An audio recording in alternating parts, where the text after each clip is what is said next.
Gold miners continue to struggle as the GDX trades below its 50-day moving average. So is it a buy? According to our next guest, maybe not. Joining us today is Chad Morganlander, portfolio manager for Stifel. Thanks for being with us on the show. Thank you for having me. So we've got technical analysts saying that a dip below the 50-day moving average on the miners index would be a buy signal, but you seem to prefer the underlying metal. Is that correct? Yeah, so the general thematic for this discussion should be that you can get the trade right from a thematic perspective, but actually buy individual equities and get it wrong. So we would prefer that investors put their allocation into an exchange-traded fund for their portfolio to balance out their portfolio, and we would avoid the gold miners altogether. So let's talk about gold more precisely here. The metal is now trading at a 2-month low, but as you mentioned, you remain optimistic. So what forecast do you have for gold right now? So our long-term forecast for gold is a return of 4 to 6% on an annual basis for the next 5 to 6 years. We also believe that you're going to start to see gold rally in the short run as volatility comes back into play going into the later half of this year. Our forecast on the short run for that is due in part because we think the Federal Reserve will start repositioning to more of a hawkish view. They'll raise interest rates roughly about twice in the next 18 months. All right. So how do you suggest investors look at, getting exposed to gold right now? If the miners are out, do you like physical? Is it paper? How do you invest in gold? So we invest in gold through the exchange-traded fund. To give you kind of a general understanding of why we do that, we want to have complete liquidity if we need to do that. We also invest in regular retail accounts, so we want to be able to break those trades up into individual accounts. But the critical component of this is that we wanted liquidity. We do believe gold will outpace the rate of inflation over the next 5 to 10 years, hence the reason why we're investing in GLD. So is it really just, getting back to the miners, is it the volatility or the uncertainty behind them that prevents you from touching them?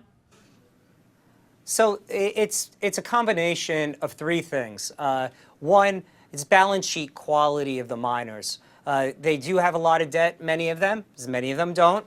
Also, you have to rely on the management of each one of these companies to understand if it's a quality management team, and then the reliability of the cash flow to meet the CapEx needs. That type of issue is why we would just prefer to invest in an exchange-traded fund and to be on the underline of gold. Because we do believe that gold will go higher and we're going to see higher highs over the next several years. We just don't want to go into any company-specific risk at this point in time. So your current exposure to gold is about 5 to 7%, is that correct? Yes, our exposure for a balanced or conservative investment account, and that takes into account the reality that they will have stocks and equities, domestic and foreign, as well as bonds, is roughly about 5 to 7%. So if you're forecasting gold to go higher, would you change that allocation higher?